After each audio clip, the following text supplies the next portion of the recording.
This video is sponsored by Card Kingdom. If you want Magic singles or sealed product, use my link in the description.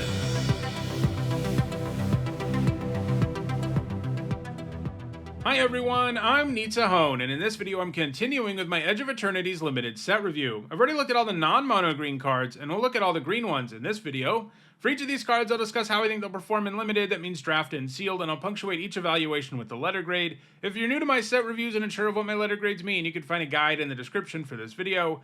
There are some important things to keep in mind as I review these cards. First, we're only talking about draft and sealed, so I'm only talking about cards that can be found in play boosters. I'm also only talking about cards that are in the main set. There are also special guests in a bonus sheet in play boosters, which I'll be looking at in the next video. These are also my evaluations of these cards before playing the new limited format, and that means I'm not going to be right about everything. However, as the format comes into focus, I'll do videos updating you with my thoughts on it. Lastly, I want to let you know that there's some set review related perks for being a channel member or a patron. You get access to my set notes during preview season, which is kind of like a rough draft of this set review. And once the set review is complete, you get access to a spreadsheet with all of my grades. Check out the description if you'd like to support the channel using one of those methods. Alright, without further ado, let's dive in with a look at the green cards in Edge of Eternities. First up, we've got Atmospheric Greenhouse, which is an uncommon artifact spacecraft. When it enters, you put a +1/+1 counter on each creature you control. And like all spacecraft, it has station, and that means you tap another creature you control and put charge counters equal to its power on this spacecraft. And then, depending on the number of charge counters on it, this card becomes better. In this case, if you have 8 or more charge counters, it becomes a 5/4 with flying and trample. This gives a good buff up front. It is one that you need to have a somewhat decent board to take advantage of, but the nice thing is that buffing all of your creatures also makes it more likely you can station this effectively. Getting such a trigger when it enters is also likely to alter your board in your favor, sometimes significantly, and I think that makes this spacecraft into a pretty nice card, giving it a B. Next up, it's Bioengineered Future, which for 1 generic and 2 green is a rare enchantment. When it enters, you create a lander token. This is a new artifact token in the set. You can pay 2 generic, tap it, and sack it to search your library for a basic land, put on the battlefield tapped, and then shuffle. Each creature you control enters with an additional +1/+1 counter on it for each land that entered the battlefield under your control this turn. I like lander tokens a lot, but not so much that I'm ecstatic about spending 3 mana to get one. The idea here is that you can sacrifice the token and get a land and then play a creature in the same turn and get a counter, but it's going to be tough to line that up consistently. You need lands and creatures entering the battlefield in the same turn consistently to do this, and while that's not impossible, the fact this costs 3 mana for no real impact on the board immediately means that just getting like 1 counter out of this isn't enough. It just feels like this needs you to line things up correctly and draw your cards in the right order, or it's pretty mediocre. I don't love the idea of playing this on turn 3 or as a late game top deck, and that's pretty bad news. I'm giving it a D. Next up, it's Biosynthetic Burst, which for 1 generic and a green is a common instant. Put a +1/+1 counter on target creature you control. It gains reach, trample, and indestructible until end of turn. Untap it. This trick has a lot going on. This is a buff that can win a creature combat a decent chunk of the time, and it's also good against most removal. You can even use it defensively in a pinch, but like I've been saying about the other tricks in this set, you need to be careful about when you decide to do that since your opponent is more likely to interact on that turn. On the flip side, the untap does kind of make it feel like it has vigilance when it is attacking, so it's useful as an attacker too to untap. 2 mana is a good rate for this trick. It's going to deliver because it's good in so many situations. I'm giving it a C+. Next up, it's Blooming Stinger, which for 1 generic and a green is a 2/2 plant scorpion at common. It's got Death Touch, and when it enters, another target creature you control gains Death Touch until end of turn. Death Touch is a keyword to offer to something else for a turn. Doesn't always have a meaningful impact. We've seen that in the past. Like, if your creature could already attack, this doesn't do anything to make it a better attacker most of the time. So it's mostly useful on smaller creatures, which is something, but not something that impressive. And while this can trade for anything, that's a lot less impressive on a 2-drop than a 1-drop. That said, it is good with all the bite effects and fight effects green always gets, and it can kill anything when you use those. I think it's a C. Next up, it's Broodguard Elite, which for X and 2 green is a 0/0 Insect Knight at uncommon. It enters with X +1/+1 counters on it, and when it leaves the battlefield, you can put its counters on target creature you control, and it has Warp for X and a green. This is an alternate casting cost, but if you cast it that way, you exile it at the beginning of the next end step, and then you can cast it from exile on a later turn. So when you warp this, it's basically a sorcery that puts some counters on a creature. That kind of card usually isn't great, but in this case you can get another creature out of it later, albeit an inefficient one, and it's not like it puts counters on some things efficiently in the first place. It also isn't going to do it most of the time until the end of your turn, so you can't take advantage of the counters right away. So this just looks solid to me, I'm giving it a C. Next up, it's Close Encounter, which for 1 generic and a green is an uncommon instant. As an additional cost to cast it, choose a creature you control or a warped creature card you own in exile. Close Encounter deals damage equal to the power of the chosen creature or card to target creature. This is a pretty pushed version of the Rabid Bite effect we always get. 2 mana to have a creature do damage equal to its power at instant speed is already a quality card, but this one has significant advantages. The biggest is simply that you choose the creature as part of the cost. This means that your opponent can't do what they usually can against this effect, which is kill the creature you target on your side and get 2 for 1. Because you choose the creature here as part of the cost, they never get an opening to blow this up. And if they do kill your creature, that creature being dead doesn't stop this from doing damage that was equal to that creature's power. In other words, they've eliminated what was the biggest weakness of that kind of card. And it doesn't end there because you can also choose a warp creature. If your board's empty, you might still be able to cast this sometimes, and warp creatures are often quite large for their cost, allowing this to kill a lot of things. So yeah, this is certainly premium removal. It's one of the best versions of this effect we've seen, giving it a B. Next up, it's Diplomatic Relations, which for 2 generic and a green is a common instant. Target creature gets +1/+0 and gains vigilance until end of turn. It deals damage equal to its power to target creature an opponent controls. This is also a really strong version of this effect, partly because you can choose any creature to do damage equal to its power, so you can even choose one of your opponent's creatures and have it do damage to itself or to one of their other creatures. Throw in the fact that the buff it offers often gives you a good attack when you use it on your own thing, and this looks really great, especially for a common. I'm giving it a B-. Next up, it's Drix Fatemaker, which for 3 generic and a green is a 3/2 Drix Wizard at common. When it enters, you put a +1/+1 counter on target creature. Each creature you control with a +1/+1 counter on it has Trample, and it is Warp for 1 generic and a green. 2 mana for a +1/+1 counter and Trample for a turn is a nice mode to have on a card that would likely already be playable if you could only cast it normally. The stat line is bad, so giving the counter to something else is probably optimal in general, so you get that value. While a counter isn't quite worth a full card, it does mean this generates more than a card worth of value most of the time, giving it a C+. Next up, it's Edge Rover, which for 1 green mana is a 2/2 artifact creature robot scout at uncommon. It's got reach, and when it dies, each player creates a lander token. Giving your opponent something is never good, but a 1 mana 2/2 reach is significant on most boards, and playing it on turn 1 can be especially nasty, and because you get a lander too, it is kind of a wash, especially if you manage to trade with this. I think it's a C. Next up, it's Eumidian Terrabotanist, which for 1 generic and a green is a 2/3 insect druid at uncommon. It's got landfall, gain 1 life. So these are nice stats, and a landfall trigger like this is surprisingly solid when we see it. The incidental life gain can really be the difference between losing and winning sometimes. I'm giving this a C+. Next up, it's Social Engineering, which for 3 generic and 2 green is an uncommon enchantment with landfall, create a 2/2 colorless robot artifact creature token, and it is warp for 1 generic and a green. We pretty much just saw this card in Final Fantasy, and it wasn't good. That card had a really poor win rate, and that's because it's surprisingly tough to get enough value out of this card to warrant it.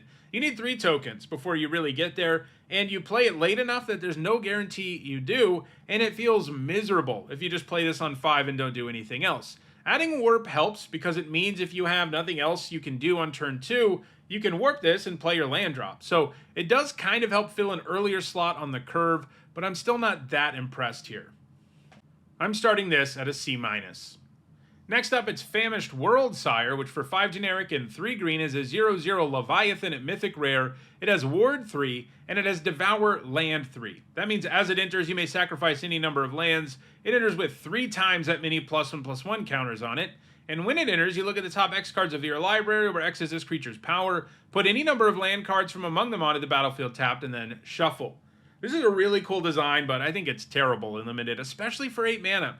It's never anything but a big creature that's a little hard to kill with Ward, and while it can largely allow you to repopulate your mana base, and that's great that it doesn't go full-on Wood Elemental on you, but you're still paying 8 freaking mana for a big vanilla creature. If you have landfall stuff in play, it gets a little more interesting, but overall, this just doesn't look worth 8 mana in limited. I think it's an F. Next up, it's Frenzied Baloth, which for 2 green is a 3/2 beast at rare. It can't be countered, it has trample and haste. Creature spells you control can't be countered, and combat damage can't be prevented. This is the kind of card they print mostly with Constructed in mind. It's going to be a really nice 2-drop for mono green aggro decks, and it's not terrible in limited, but casting it on turn 2 is tough because of the mana cost, and the uncounterable stuff matters less in limited, as does the damage prevention, so I think it's just a C. Next up, it's Fungal Colossus, which for 6 generic and a green is a 5/5 fungus beast at common. It costs X less to cast, where X is the number of differently named lands you control. Casting this for 5 is eminently doable, and not a terrible fail case, though I think you want to be reducing the cost even more to make it a quality card in your deck, and that's not going to be the easiest thing. I mean, it is doable, more doable than it looks just looking at the main set because the bonus sheet is made up entirely of lands, but this is another card where the ceiling is just big vanilla creature, so I think it's a C-. Next up, it's Galactic Wayfarer, which for 2 generic and a green is a 3/3 human scout at common, and when it enters, you create a lander token. It's simple, but this is an amazing common. A 3-mana 3/3 that generates a 2-for-1 is exactly what you want to do in limited. You'll play every single copy of this you get. You'll take it pretty highly because of the value. Helps you trigger landfall, helps you get artifact payoffs going, helps you ramp your mana, helps you fix your mana. It's just an amazing card because the stat line it comes with is already solid. I think this is a B. Next up, it's Gene Pollinator, which for 1 green mana is a 1/2 artifact creature robot insect at common, and you can tap it and an untapped permanent you control to add 1 mana of any color. It's not always easy to produce mana with creatures that ask for an extra step to do it beyond tapping. Tapping an untapped permanent is broad, but it's still not always something you can do. It does get better if you have landers, because you can tap a lander that you're not planning on using. And this does ramp and fix your mana in a real way, and this set has more incentives than usual for tapping your creatures, so I think this works out okay. I'm giving it a C. Next up, it's Germinating Worm, which for 4 generic and a green is a 5/5 plant worm at common. When it enters, you gain 2 life, and it has warp for 1 generic and a green. I always like this slot, you know, the big creature that gains you life that green always gets at common. This one I think is not quite as good as some of them. It's not as big, and it doesn't gain you as much life, but you can also warp it for a bit of value earlier in the game, and it's not bad for stationing spacecrafts on the cheap early either. I'm giving it a C. Next up, it's Glacier Godmaw, which for 5 generic and 2 green is a 6/6 Leviathan at uncommon. It's got trample, makes a lander when it enters, and it has landfall. Creatures you control get +1/+1 and gain vigilance and haste until end of turn. That landfall trigger is legit. Like, it's not that far off from being Craterhoof Behemoth. I'm exaggerating a little, but it's pretty good. Vigilance plus board pump is really nice and limited because you don't have to give up a whole lot on defense when you swing with everything, and that keeps you from getting destroyed on the backswing if things don't go right. So it's a buff that you can take way more advantage of more often. That said, a 7-mana 6/6 that makes a lander when it enters isn't a great card, and it's going to be hard to actually trigger the landfall the same turn you play this, which is the dream because of haste. But to do that, you either need your 8th land in your hand or the extra mana to activate the lander. And while having it work nicely in either of those situations is cool, it's still not going to trigger the landfall the turn it comes down most of the time. This is definitely a worthwhile finisher for green decks, but it's not incredible for the cost. I'm giving it a C+. Next up, it's Harmonious Grove Strider, which for 3 generic and 2 green is a star beast at uncommon with ward 2, and its power and toughness are each equal to the number of lands you control. A 5-mana 5/5 with ward 2 is okay, and this will certainly get larger later in the game, and because of ward, your opponent will never be able to kill it super efficiently, giving it a C+.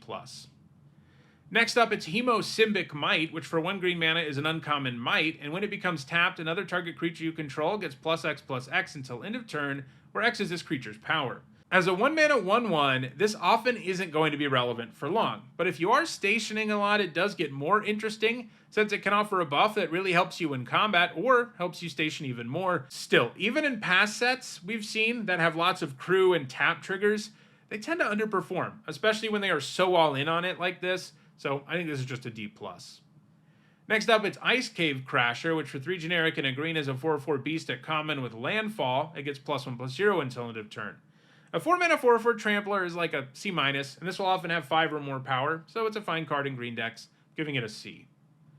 Next up, it's Ice Till Explorer, which for 2 generic and 2 green is a 2/4 Insect Scout at rare. You may play an additional land on each of your turns, you may play lands from your graveyard, and it has landfall, mill a card. So the additional land thing normally isn't very good in limited because you just don't have cards to take advantage of it most of the time. However, the fact this guy lets you play lands from your graveyard and helps you put lands in your graveyard in the first place really makes up for that. Getting access to all those lands is going to let you get real value out of your graveyard, and you effectively draw a card every time you do it. It gets even better in decks with lots of graveyard nonsense, but This looks like a value engine to me. I'm giving it a B. Next up, it's Intrepid Tenderfoot, which for 1 generic and a green is a 2/2 insect citizen at common, and you pay 3 generic and put a +1/+1 counter on it, activate only as a sorcery. This is the kind of mana sink ability you only use when you're out of stuff to do, and being sorcery speed really makes you commit to it in a way that I don't love. The baseline of a 2 mana 2/2 isn't great either. I'm giving this a C-. Next up, it's Larval Scoutlander, which for 2 generic and a green is an uncommon spacecraft. When it enters, you may sacrifice a land or lander. If you do, search your library for up to 2 basic land cards, put them onto the battlefield tapped, and then shuffle. And if you get 7 or more charge counters, it becomes a 3/3 flyer. This ramps and fixes your mana pretty effectively, and it also gives you 2 landfall triggers, which is nice. But it's never going to really add to the board in a meaningful way when you cast it, and that's a problem. And even once you get some charge counters on it, it's not like a 3/3 flyer is a world beater. So I think it's just a C. Next up, it's Lash Whip Predator, which for 4 generic and 2 green is a 5/7 plant beast at uncommon. It costs 2 generic less to cast if your opponents control 3 or more creatures, and it has reach. So this card is going to be really good against aggro decks in the format. If you're really proud of how well you're curving out and your opponent slams this on the board on turn 4, you're going to be in kind of a bad place. And I see that happening reasonably often. Throw in the fact that a 6 mana 5/7 reach is already like an acceptable creature, and I think this is a C+. Next up, it's Loading Zone, which for 3 generic and a green is a rare enchantment. If 1 or more counters would be put on a creature, spacecraft, or planet you control, twice that many of each of those kinds of counters are put on it instead, and it has Warp for 1 green.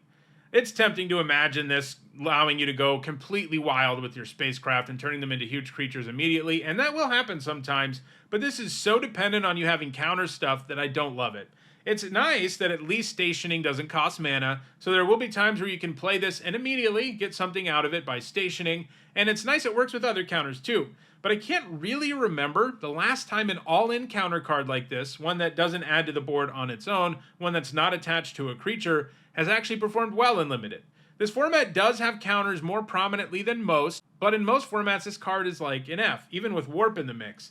I'm going to give it a D, and I do think it has some potential to be way better as a build-around, but I think it's far more likely that it's just a bad card for Limited.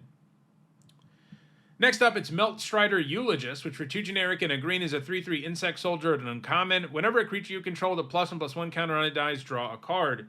This has good stats and a pretty powerful trigger, but the times when you can't line it up with counters aren't going to feel good. It's also kind of a bummer that they didn't count charge counters, so your spacecraft basically don't benefit for this for the most part, but I still think it's a C+. Next up, it's Meltstrider's Gear, which for 1 green mana is a common artifact equipment. When it enters, attach it to target creature you control. Equipped creature gets +2/+1 and has reach, and this equips for 5. The equipping right away thing is nice, as it's likely to give you an attack you didn't have before, but the buff does have diminishing returns later in the game, and that equip cost is absolutely brutal. I think it's a D+. Next up, it's Meltstrider's Resolve, which for 1 green mana is an uncommon enchant aura with enchant creature you control. When it enters, enchanted creature fights up to 1 target creature an opponent controls. Enchanted creature gets +0/+2 and can't be blocked by more than 1 creature. If you didn't think 2 good removal spells for green was enough, well, here's another one. Remember though, this is a straight up fight effect, which we don't see as much these days, but it means your creature gets damaged too. But the good news is this is super cheap, and it offers a stats boost that makes it more likely your creature can win a fight with one of your opponent's creature than normal. It still won't always line up right, but it's incredibly cheap removal, which will get the job done often enough. I'm giving it a B-. Next up, it's Mightform Harmonizer, which for 2 generic and 2 green is a 4/4 insect druid at rare, and it has landfall, double the power of target creature you control until end of turn, and it has warp for 2 generic and a green. This is quite the landfall trigger, though I don't love for this to actually do something when warped. You also have to have a land drop, meaning that getting this going off of warp isn't always going to happen. But hey, it's upside on a 4 mana 4/4 itself that has a strong landfall trigger, and it's a kind of trigger that can make almost anything into a scary attacker. It's a bummer that you can't always take advantage of the buff though, like if you're not the beatdown, this doesn't do a whole lot. Still, this looks quite good to me. I'm giving it a B. Next up, it's Ouroboros, which for 2 generic and 2 green is a 1/3 plant worm at Mythic rare. At the beginning of combat on your turn, put X +1/+1 counters on each creature you control, where X is this creature's power.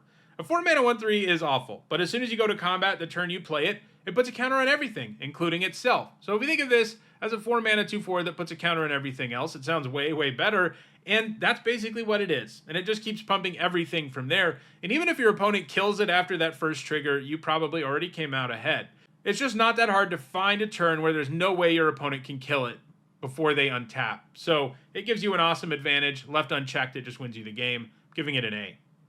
Next up, it's Pull Through the Weft, which for 3 generic and 2 green is an uncommon sorcery. Return up to 2 target non-land permanent cards from your graveyard to your hand, then return up to 2 target land cards from your graveyard to the battlefield tapped.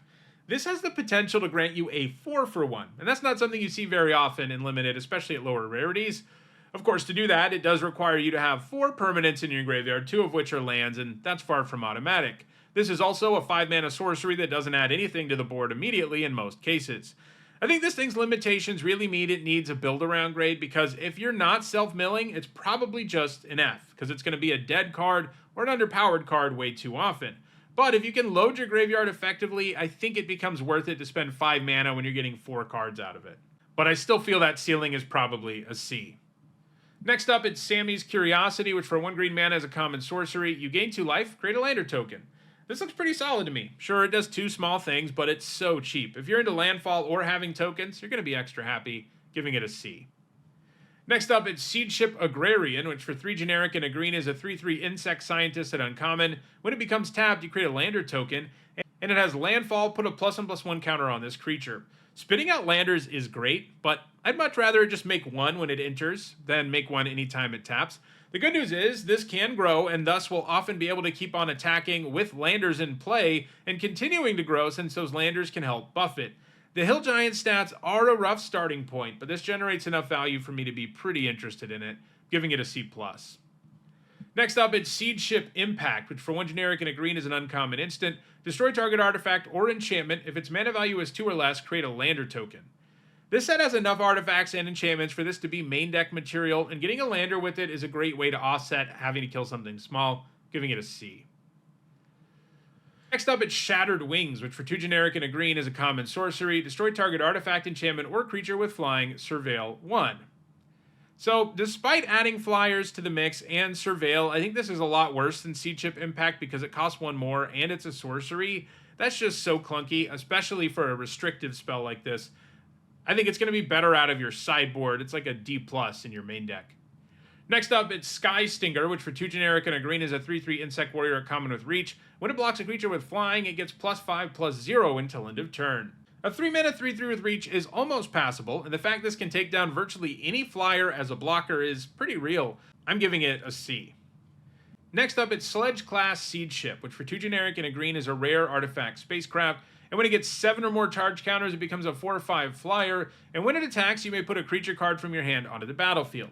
Cheating a creature into play from your hand is just not something that's ever viable in limited formats, not consistently, and we've seen that tons of times at this point, including with the Summoner Job Select equipment from Final Fantasy. You just don't have cards hanging around in your hand often enough to take advantage. So you're mostly paying for a 3-mana 4/5 with flying that takes some work to get going. The good news is that alone makes this okay. I'm giving it a C. Next up, it's Tapestry Warden, which for 3 generic and a green is a 3/4 robot soldier at uncommon. It's got vigilance. Each creature you control with toughness greater than its power assigns combat damage equal to its toughness rather than its power, and each creature you control with toughness greater than its power stations permanents using its toughness rather than its power. So this is effectively a 4-mana 4/4 with vigilance, a nice starting point, and it will also augment your other high toughness creatures. Making it easier to station permanents with them isn't going to come up all the time. We saw that with a similar card in Aether Drift, but it's upside on a card that's already pretty good. I'm giving this a C+. Next up, it's Terra Symbiosis, which for 2 generic and a green is a rare enchantment. Whenever you put 1 or more +1/+1 counters on a creature you control, you may draw that many cards. Do this only once each turn. This does have a high power level. Problem is, attaining its ceiling is going to be very hard and limited. It doesn't do anything on its own, so you have to assemble the situation where it draws you cards, and making that happen in limited, even with a +1/+1 counter deck around, is challenging. And even if you trigger it once, drawing 1 card isn't worth 3 mana. So you really have to go crazy, and I don't see that as consistently attainable. I'm giving it an F. And our last green card is Thawbringer, which for 2 generic and a green is a 4/2 insect scout at common. When it enters or dies, you surveil 1. We've seen a 2-mana 3/1 that does this when it enters or dies before, and we've seen that a couple times, and it's been pretty good. Adding a mana and a power and a toughness to the mix probably makes this pretty nice too. Helps you load your graveyard, improves your card quality, and it has an okay-ish stat line, so I think it's a C. So those are all the green cards in Edge of Eternities. In the next video, I'll take a look at all of the special guest and bonus sheet cards. If you enjoyed this video, don't forget to like it and share it so that others can enjoy it too. If you want to make sure you catch future videos, don't forget to subscribe and turn on notifications. And if you want to catch up on this set review, you should see a playlist on your screen shortly. Thanks for watching.